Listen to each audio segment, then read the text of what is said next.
President Trump tweeted his thanks this morning to France and the UK after a joint strike on Syria. The airstrikes come after a suspected chemical weapons attack that left dozens dead. CBS 2's Jenna DeAngelis joins us live from the United Nations with more on this developing story. Jenna? Yes, Cindy and Andrea, the UN Security Council is set to meet at 11 this morning following international reaction to U.S.-led military action in Syria. The Pentagon this morning calling the strikes precise, overwhelming, and effective. A first look at the destruction in Syria following airstrikes by the United States, France, and Britain. The purpose of our actions tonight is to establish a strong deterrent against the production, spread, and use of chemical weapons. Syrian state TV identifying the rubble as a scientific research center, one of the targets of the military action.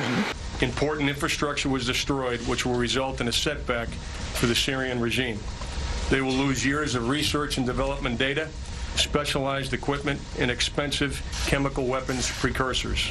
The decision comes after last weekend's chemical attack in the town of Douma near Damascus, which killed dozens of Syrian civilians, including children.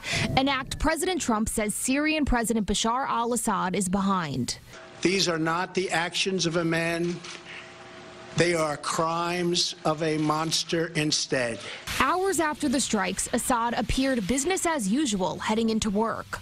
Hundreds of Syrians backing the leader, protesting the U.S.-led strikes. This is the second time President Trump has retaliated against the Syrian regime for the apparent use of chemical weapons.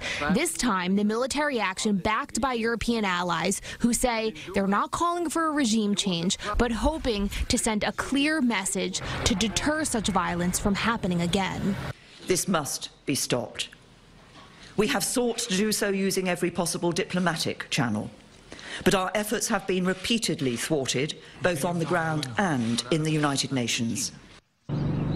Back here at home, the NYPD says there are no credible threats to New York City, but they will have extra officers deployed out of an abundance of caution. Live at the UN headquarters, Jenna DeAngelis, CBS 2 News.